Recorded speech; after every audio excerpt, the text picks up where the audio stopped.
Om Namo Bhagavate Vasudevaya. Om Namo Bhagavate Vasudevaya.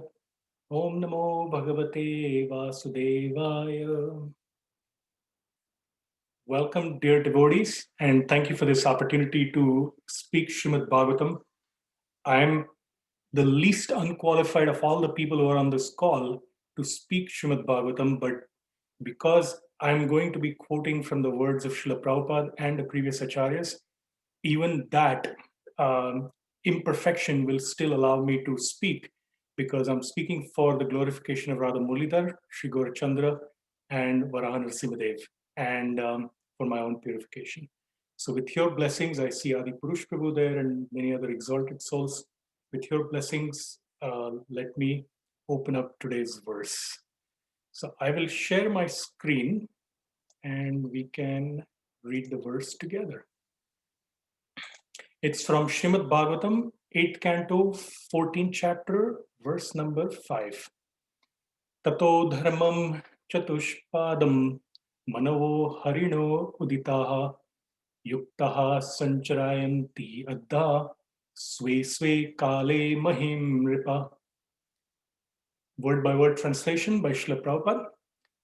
Tataha, thereafter, at the end of Kali Yuga, dharmam, the religious principle, Chatupadam, in 4 parts. Manavaha, all the manus. Harina, by the Supreme Personality of Godhead. Uditaha, being instructed. Yuktaha, being engaged. Sancharayanti, re-establish. Adha, directly. Sway, sway, in their own. Kale, time. Mahim, within this world. Nripa, O King. Translation and purport by His Divine Grace A.C. Bhaktivedanta Swami Srila Prabhupada. Thereafter, O King, the Manus, being fully engaged according to the instructions of the Supreme Personality of Godhead, directly re-establish the principles of occupational duty in its full 4 parts. Purport. Dharma, or occupational duty, can be established in its full 4 parts as explained in Bhagavad Gita. In Bhagavad Gita 4.1, the Lord says, Imam vivasvate yogam proktavan aham avyayam vivasman manave praha manur ikshvake abravit. I instructed this imperishable science of yoga to the sun god Vivaswan, and Vivaswan instructed it to Manu, the father of mankind, and Manu in turn instructed it to Ikshvaku. This is the process of disciplic succession. Following the same process, the Krishna consciousness movement is teaching the principles of Bhagavad Gita as it is, without deviation, all over the world. If the fortunate people of this time accept the instructions of Lord Krishna, they will certainly be happy in Sri Chaitanya Mahaprabhu's mission. Chaitanya Mahaprabhu wanted everyone, at least in India, to become a preacher of this mission. In other words, one should become a guru and preach the Lord's instructions all over the world for the peace and prosperity of humanity. Today's verse is Bhagavatam 8.14.5. Translation again. Thereafter, O King, the Manus, being fully engaged according to the instructions of the Supreme Personality of Godhead, directly re-establish the principles of occupational duty in its full 4 parts. So I will stop the sharing. Om Jnanatimirandasya Jnananjana Shalakaya Chakshurunmilitam Yena Tasmai Shri Guruve Namaha Mukam Karoti Vachalam Pangum Langayate Girim Yat Kripatamaham Vande Shri Guru Dinataranam Namo Vishnupadaya Krishna Prishtaya Bhutale Srimate Bhaktivedanta Swaminiti Namine Namaste Saraswati Deve Gauravani Pracharane Nirvishesha Shunyavadi Paschatadeshatarane Jai Shri Krishna Chaitanya Prabhu Nityananda Shri Advaita Gadadhar Shivasadi Gaur Bhakta Vrinda Hare Krishna Krishna Krishna Hare Hare Hare Ram Ram Ram Hare Hare. Thank you very much for giving me this opportunity to speak on Srimad Bhagavatam. Um, and thank you all for attending. Today I see Arjun Prabhu in the back also. My obeisances to him and to Adi Purush Prabhu.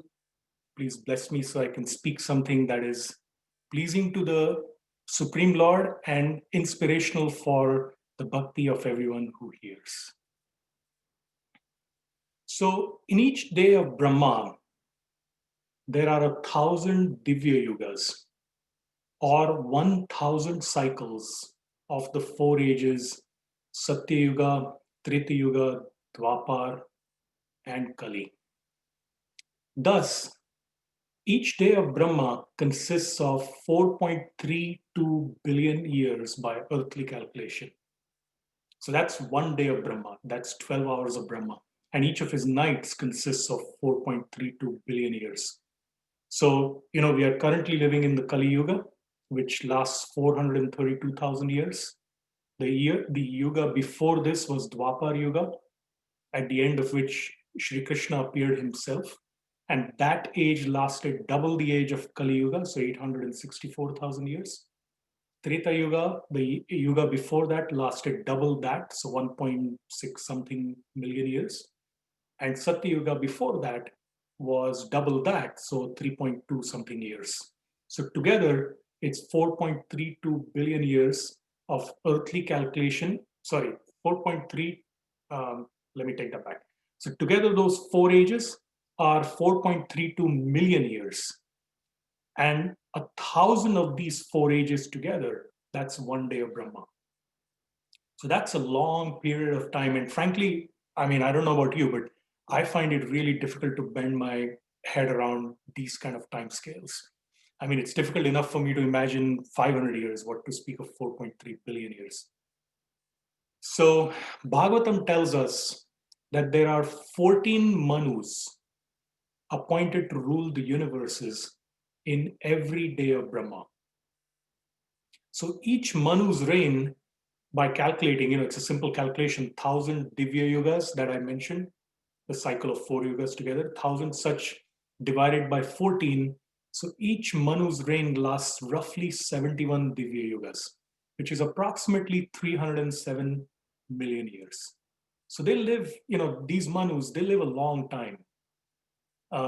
In the current day of Brahma, we are in the midst of the reign of the seventh Manu, who is the son of the sun god Vivaswan, or his name is Vaivasvata, or his title is Vaivasvata. His name is Shraddha-dev, as we saw in the previous chapter of Bhagavatam that we are reading.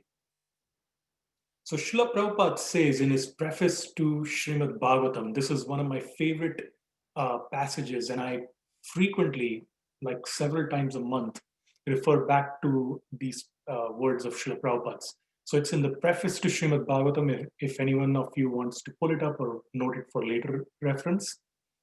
And I'll read. Srimad Bhagavatam begins with the definition of the ultimate source. It is a bona fide commentary on the Vedanta Sutra by the same author, Srila Vyasadeva, and gradually it develops into 9 cantos up to the highest state of God realization. The only qualification one needs to study this great book of transcendental knowledge is to proceed step by step cautiously and not jump forward haphazardly as with an ordinary book. It should be gone through chapter by chapter, one after another. The reading matter is so arranged with the original Sanskrit text, its English transliteration, synonyms, translation, and purports, so that one is sure to become a God-realized soul at the end of finishing the first 9 cantos. The 10th canto is distinct from the first 9 cantos because it deals directly with the transcendental activities of the personality of Godhead, Shri Krishna. One will be unable to capture the effects of the 10th canto without going through the first 9 cantos. The book is complete in 12 cantos, each independent, but it is good for all to read them in small installments, one after another. Now, why did I read this passage suddenly in the middle of reading or talking about the Manus and the tremendous scales of time. This is my little realization after repeatedly reading about the creations and the time scales given in the Bhagavatam, that when we read the first 9 cantos as Srila Prabhupada instructed us, which is step by step in small installments, chapter by chapter, canto 1 through canto 9, before we get to the pastimes of the original form of the personality of Godhead, that is Sri Krishna. When we do that, we actually realize the greatness of God and the absolute insignificance of every living entity, including us. Our significance consists of realizing our insignificance and realizing that our value consists of rendering service to the Supreme Lord. And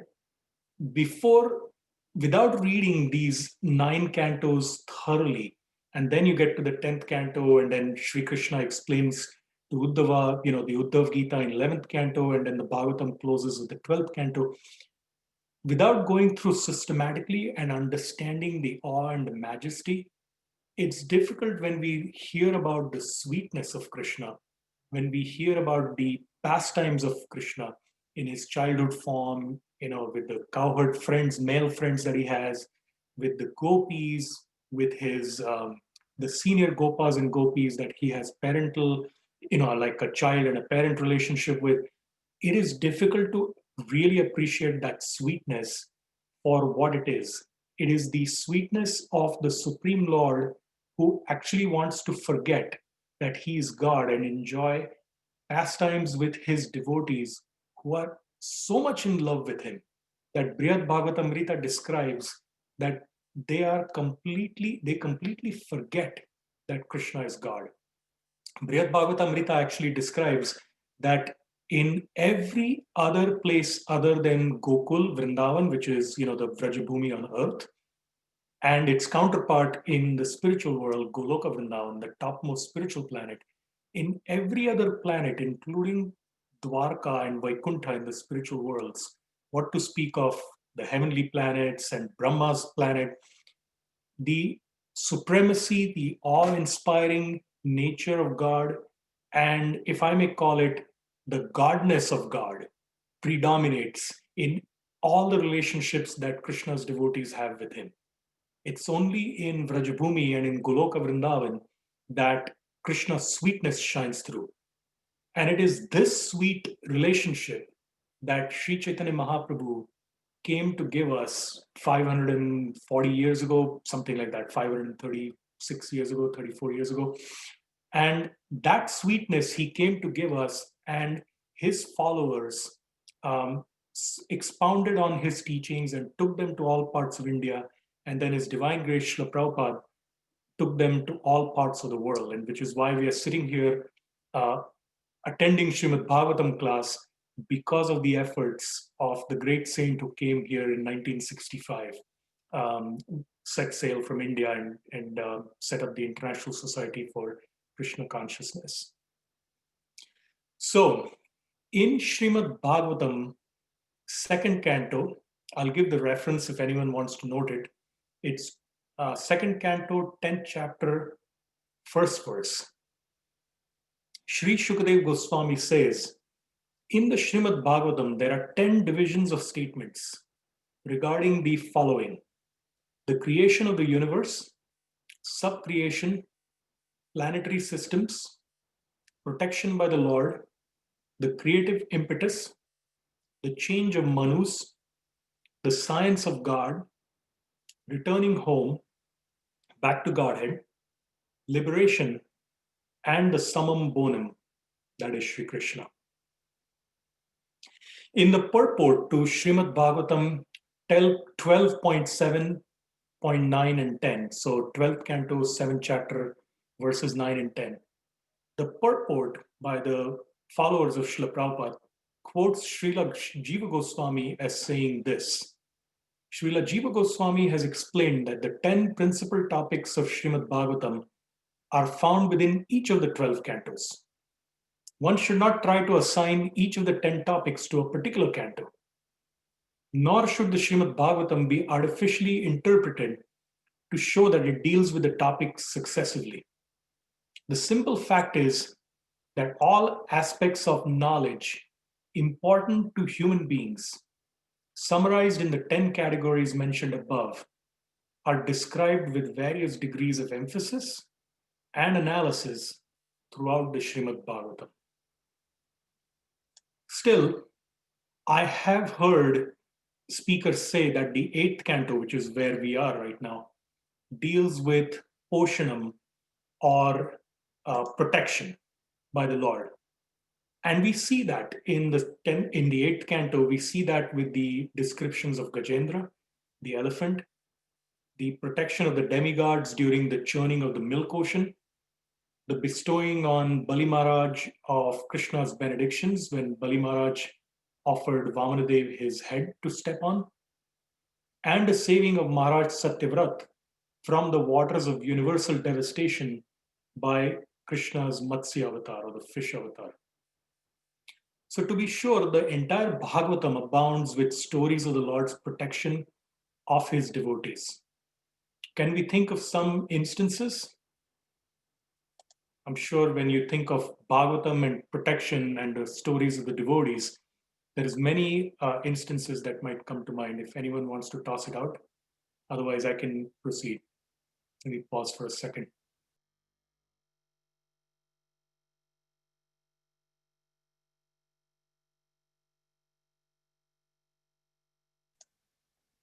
Okay, so in Canto 1, we hear about the protection of Maharaj Parikshit in the womb. The Brahmastra, or the nuclear weapon that was aimed specifically to kill him by Ashwatthama, actually zeroed in on the womb of his mother, and Krishna protected him. And actually, it's described he was actually destroyed by that weapon, but Vishnu brought him back to life. And Maharaj Parikshit saw this beautiful form of Vishnu in the womb, circling all around, protecting him. And when he came out of the womb, he was so enchanted by that form that he had seen that throughout his life, he kept looking for that form. Every person he met, he would examine. Is it Krishna? Is it Krishna? Is it Krishna? And that's why he was given the name Parikshit, or one who examines. So in Canto 3, another example of protection we see is the lifting up of Mother Earth from the depths of the waters of the nether regions of the world. This is by Krishna's boar incarnation, Lord Varahadev. In Canto 4, we see the story of Dhruva Maharaj. In Canto 5, we hear about the story of Bharat Maharaj and how he became a deer in his next life, because towards the end of his current life as Bharat Maharaj, he was a great devotee, but he became so attached to the deer that he had saved, the little baby deer, and spent so much time on taking care of the deer that he actually forgot about his spiritual practices. And because of his identification and attachment to that deer, he became a deer in his next life. But the protection of the Lord that he got was the fact that even as a deer, he remembered devotional service, he remembered bhakti, and he was inspired to associate with the devotees. And then, of course, he took another birth and then perfected his life. Canto 6 is the story of the sinful Ajamil and how he was saved after a lifetime of debauchery because he called out to his son Narayan in helpless panic and fear when the agents of death, or Yamaraj, came out to take him from his body. And because he called out purely the name of Narayan, even though he was not calling out to the Supreme Lord Narayan, he was calling out to his son Narayan, Ajamil was actually saved at that time and given time to perfect his life. And he actually had like a second chance, a major second chance, that he then used to perfect his life, and he went back to the spiritual world as a result of that wake-up call that he got. So that was the protection of the Lord. Canto 6 again, we hear the story of Chitraketu and how Mother Parvati, Lord Shiva's wife, cursed Chitraketu to become the demon Vritrasura, and how the Lord protected him by giving this demon constant remembrance of the Lord. Canto 7, everyone's favorite, Prahlad Maharaj, and the whole story of Prahlad is replete with the examples of how he was protected by the Lord. Canto 9, Ambarish Maharaj. And then Canto 10 is full of stories of how Krishna comes to the rescue of his beloved devotees in Braj, as well as Mathura and Dwarka. So many demons attack Braj and the Brajavasis, and Krishna protects them all.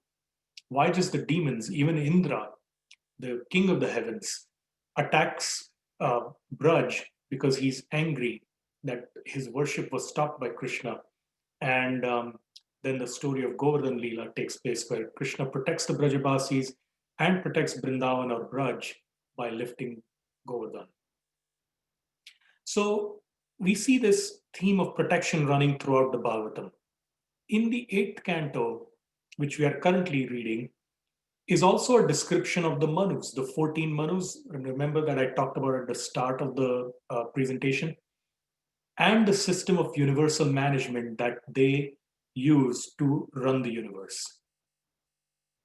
So my conclusion and summary of this section that I'm discussing is that the first 9 cantos of Srimad Bhagavatam take us on an adventure trail of the Supreme Lord's glories and the vastness of his creation. When we read Srimad Bhagavatam and we read all these descriptions, I defy anyone to find anything more fantastic, as in, consisting of what seems like fantasy land. Nothing that Disney or Universal or anyone can come up with can compare to what the Bhagavatam describes, but it's all fact. And by reading and hearing these first 9 cantos, we gradually become humbled, and we realize that even though we are absolutely insignificant as an individual living entity or spirit soul, we become fully significant when we engage in the service of the Supreme Lord. For example, let me look at some object here. Say this notebook that I have, right? You can see the notebook, right? So see this notebook, if I use it to make a salad, do you think it'll taste nice? It'll taste horrible, because the purpose of the notebook is that someone should write something in it. Similarly, the purpose of the Jivatma, the spirit soul, is that we render a service to the Supreme Lord. And actually, in that 10-part series that is currently going on Saturday, we are hearing about the 9 processes of devotional service, 9 processes of bhakti that Prahlad Maharaj enunciated in the 7th canto. And we've just finished hearing and chanting Shravanam and Kirtanam. And next Saturday is going to be Smaranam, or remembering the Lord. So our pride, which is bigger than any ocean, even though we are insignificant, our strength is insignificant, our pride is massive. It's bigger than any ocean known to mankind. But that pride starts to subside as we read the Bhagavatam systematically and we realize the greatness of God. We realize our own insignificant tininess and our complete dependence on him. We start seeing the world through a different lens. Indeed, it is as if we had never seen before, and now we are actually seeing. So it is with this reflection that I would like to go back to the purport of today's verse and read a small section from it. So the verse today is 8.14.5. In the purport, Srila Prabhupada says, following the same process, that is of disciplic succession, the Krishna consciousness movement is teaching the principles of Bhagavad Gita as it is, without deviation, all over the world. If the fortunate people of this time accept the instructions of Lord Krishna, they will certainly be happy in Sri Chaitanya Mahaprabhu's mission. Chaitanya Mahaprabhu wanted everyone, at least in India, to become a preacher of his mission, of this mission. In other words, one should become a guru and preach the Lord's instructions all over the world for the peace and prosperity of humanity. Srila Krishnadas Kaviraj Goswami, the author of Chaitanya Charitamrita, in the first chapter of Adi Leela, the first part of Chaitanya Charitamrita, talks about who is Guru.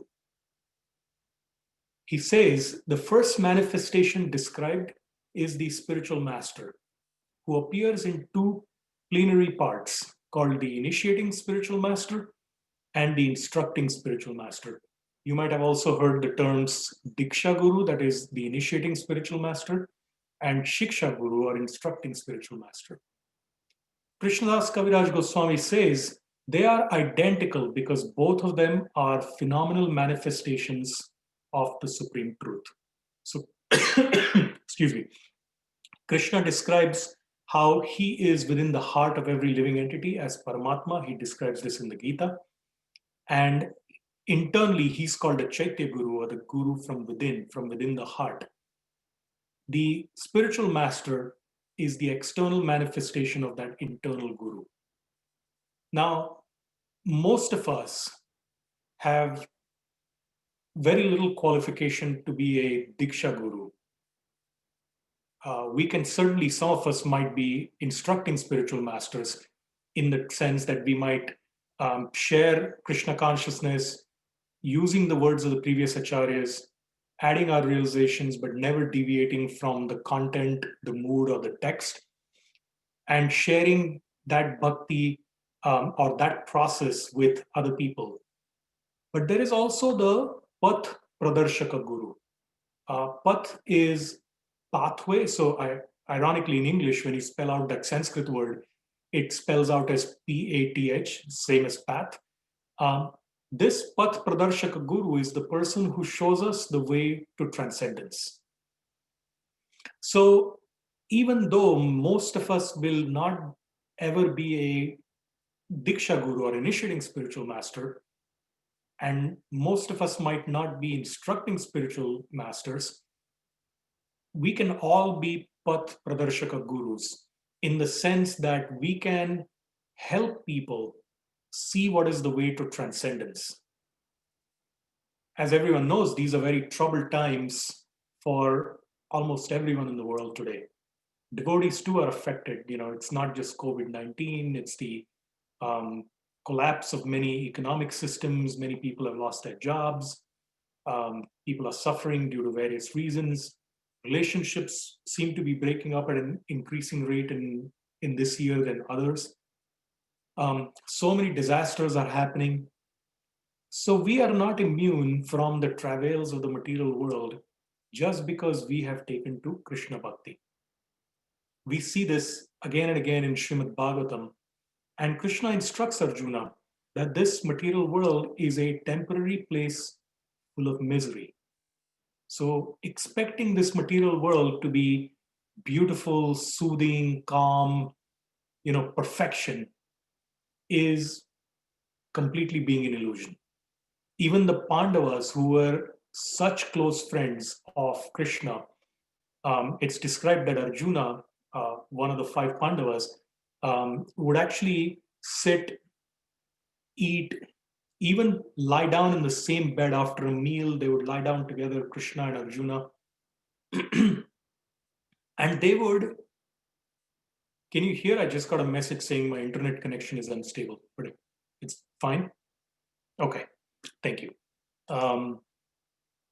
So even Arjuna went through so many travails. Even the Pandavas went through so many travails. So it is not that we become devotees and then magically everything in the material world is going to be perfect.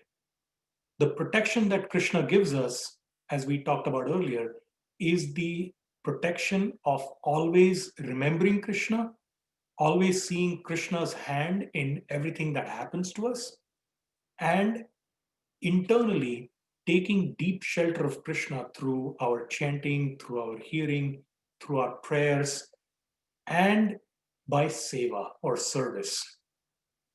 So we see that Krishna is in charge. When we read Srimad Bhagavatam and Bhagavad Gita and Chaitanya Charitamrita, Krishna is in charge, he is the Supreme Lord, and in addition, as he points out in Bhagavad Gita 5.29, he is Suridam Sarvabhutanam. He is the ever well-wishing friend of all living entities. I heard someone quote Bhurijan Prabhu, who is a great speaker of Srimad Bhagavatam. He's a disciple of Srila Prabhupada, once saying this to His Holiness Hridayananda Maharaj, and I'm hearing this third or fourth hand. But he leant over during a meal and he said, "Aren't we lucky?" And Hridayananda Maharaj says, "What do you mean?" And he said, "Not only is Krishna supremely powerful, but he's our ever well-wishing friend. If he was just powerful, he would be a tyrant. If he was just a well-wishing friend of all living entities, it'd be like fine, but if he didn't have that supreme power, what use is that friend? But because he's both things together, we are actually so lucky when we take shelter of him. But we are not meant to only imbibe these messages for ourselves. Krishna consciousness is the only treasure that actually multiplies and expands as we share it. The more we share it, the more we become full of this treasure ourselves. And we might say, but I'm such a beginner devotee, I've only joined 6 months ago, or 1 year ago, or 20 years ago. Frankly, I feel after 20 years of Krishna consciousness, I have just begun to scratch the surface of Krishna consciousness. So I feel really unqualified, and it's not, false humility or because it's the right thing to say, but I actually feel that. So one may say, I am such a beginner, what can I share? But we can share from where we are. As long as we are sharing exactly what we have and what we have realized, then we are genuine and it'll have an impact on people's hearts. What I've seen again and again, one of my heroes in devotional service is His Grace Vaisheshika Prabhu. Great Diksha Guru, great Shiksha Guru to so many people. Very inspiring figure. You can look up his talks on YouTube. He always talks about, if there is nothing else, if someone will not take a book from you, for example, a transcendental book, or if someone will refuse to chant Hare Krishna when you are in a chanting party outside, if you just leave them with a good impression about devotees and about Krishna consciousness, then their journey in Krishna consciousness would have begun. So that is something very profound, because we can all make sure that, for example, when we interact with anyone, we interact as representatives of Srila Prabhupada and his ISKCON. We interact as devotees of Sri Chaitanya Mahaprabhu, and we give out what we have. We might say, I'm not a full-time devotee living in the temple, I'm not a renunciant monk. But Mahaprabhu, Chaitanya Mahaprabhu, has given us the magic formula for how we too can share this Krishna magic with everyone. For example, in Chaitanya Leela, we hear about Mahaprabhu going on his tour of South India soon after taking sannyas and moving to Jagannath Puri at the age of 24. Mahaprabhu went to Kurma Kshetra. There he stayed at the house of a Brahmin for a short while. The fortunate Brahmin and his family got to serve the Supreme Lord Sri Chaitanya personally. They washed his feet, drank the water, and sprinkled it on all their heads. They offered Mahaprabhu prasad and other personal seva. So after staying for a short while, Chaitanya Mahaprabhu wanted to leave and go on to his next destination. And the Kurma Brahmin followed him out of the village and wanted to abandon his family, all his worldly responsibilities, and just travel with Mahaprabhu and serve him. Mahaprabhu told him to go back. Do your responsibilities as before. Just add Krishna to the mix, chant Hare Krishna regularly, and share this message with others, Mahaprabhu told the Kurma Brahmin. And he did. He obeyed the Lord, and he did. And it's described that he made several devotees simply by his own personal character, his own purity, his purification, and by sharing as he could with others. So the message is that we do what we need to do for maintaining our life, but we imbibe this process of Krishna consciousness that Srila Prabhupada has given us as fully as we can. It is often said that the best sharing or the best preaching is to be the best possible devotee that we can be. I remember my Guru Maharaj, His Holiness Radhanath Swami, quoting Saint Francis of Assisi once that we should preach all the time, and when required, we should speak. So that is a profound statement, because that means that Saint Francis of Assisi is actually saying that we should be preaching with our example, with our character, with our own practices of spirituality. And then when necessary, and as the time, place, and circumstance dictates, we obviously share. We open our mouth, we share, and we can share it in our own way, small or big. Right now, there is COVID going on. A lot of external activities are stopped, or in-person activities are stopped. But devotees are still trying to share online. There are so many presentations, so many classes going on online. There are kirtans going on. The temples are going on with their programs online. For example, the Bhakti Center has so many programs that it does virtually now. So we can all help to support this. Either we can contribute to those efforts, we can be part of the sharing team, we can be part of the team in the background. Like, for example, these 10-part series, in the background, we have Gaur Kumar and Daniel, who are both on right now. Both of them, they are so key. Without them, that 10-part series would not happen. So people only see Doyal Goranga and myself and Venkata Bhatta in front. But actually behind, we have Gaur Kumar and Daniel. We have Rukmini, who prepared the posters and is preparing each of the weekly posters, Rukmini Priya, Podar. So each of us can contribute to the sharing. Our Brajarani is organizing these weekly Harinams. She organized that the Bhadra Purnima Bhagavatam Distribution Festival. Our Alex and Mina, they go out and distribute books here, there, and everywhere. They do it online.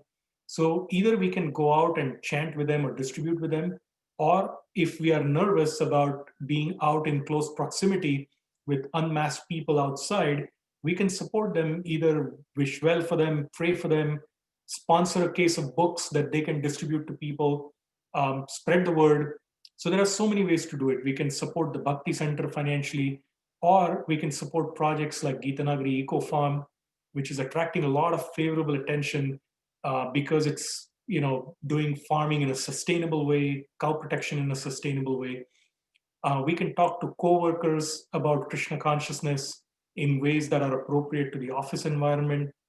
We can share prasad like Adi Purusha Prabhu does. We can support Adi Purusha Prabhu's efforts financially if we cannot actually go out and cook the prasad or distribute the prasad, so that he can do the prasadam distribution more profusely. There are so many ways we can share.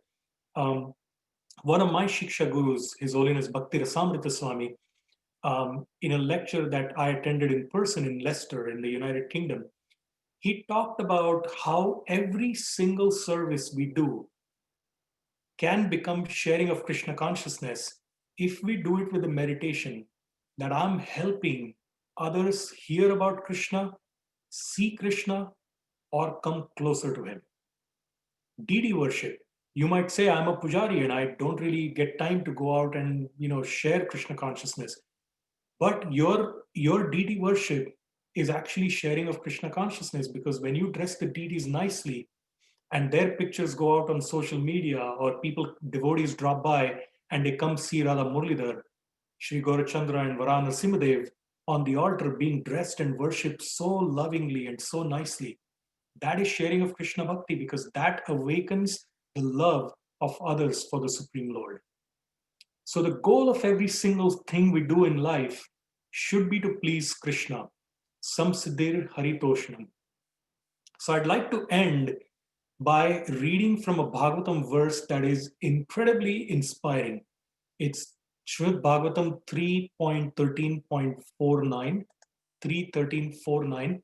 And if I may, I'll share my screen so that we can actually read along.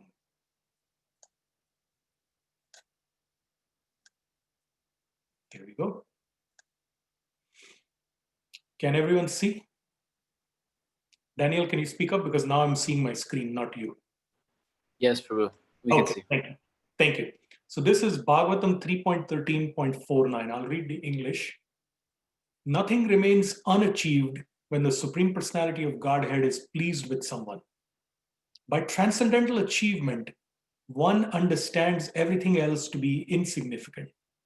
One who engages in transcendental loving service is elevated to the highest perfectional stage by the Lord himself, who is seated in everyone's heart. The purport is short. As stated in Bhagavad Gita 10.10, the Lord gives intelligence to the pure devotees so that they may be elevated to the highest perfectional stage. It is confirmed herein that a pure devotee who constantly engages in the loving service of the Lord is awarded all knowledge necessary to reach the Supreme Personality of Godhead. For such a devotee, there is nothing valuable to be achieved but the Lord's service. If one serves faithfully, there is no possibility of frustration because the Lord himself takes charge of the devotee's advancement. Let it soak in. I want to read this again. If one serves faithfully, there is no possibility of frustration because the Lord himself takes charge of the devotee's advancement. The Lord is situated in everyone's heart, and he knows the devotee's motive and arranges everything achievable. In other words, the pseudo-devotee, who is anxious to achieve material gains, cannot attain the highest perfectional stage because the Lord is in knowledge of his motive. One merely has to become sincere in his purpose, and the Lord is there to help him in every way. Om Tat Sat, as His Grace Vaisheshika Prabhu would say. So let me pause and see if there are any comments, corrections, or questions.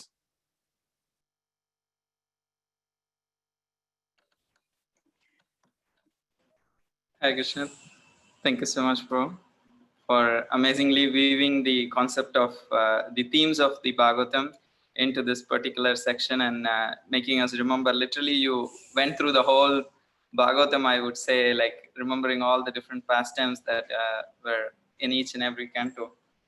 So thank you so much for offering there are some this. comments There are some made about when Krishna protects. If you want to, I don't know if you got to see the chat, Prabhu. You're muted, Yasoda-dulal, Prabhu.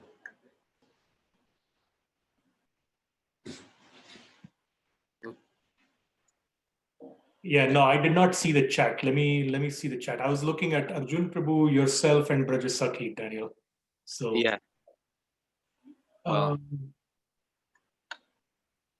Hare Krishna. Oh, I thought there were questions and comments. there were comments on how Krishna protects. So many devotees contributed. I don't see them. Do you want to read out? Sure, I can. Murli Gopal Prabhu mentioned Prahlad Maharaj, Lord Nrsimhadev. Athena mentioned lifting Govardhan Hill. Murli also mentioned Vitrasura. Gaur Kumar mentioned Gajendra. Jamuna Jaya mentioned Draupadi in the dice game. And again, Murli Gopal Prabhu, Ambarish Maharaj. Wonderful. Yeah, those are all the examples I also took because those are examples of protection. But there are so many more examples. Right. Anyone? Arjun Prabhu, I know we have a minute or two. Arjun Prabhu or Adipurush Prabhu?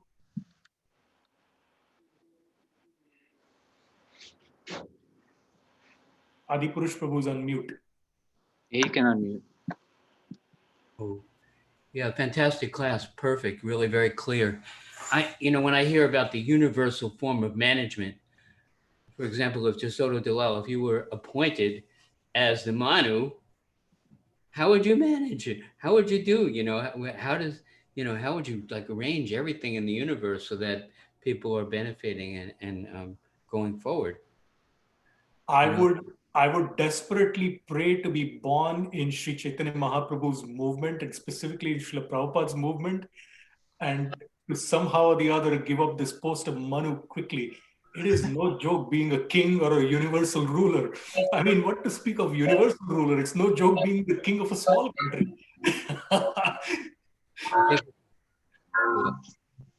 I guess we've begun. Thank you, Srila Prabhupada Ki Jai. Thank Hare you. Krishna. Thank you. We'll take darshan now.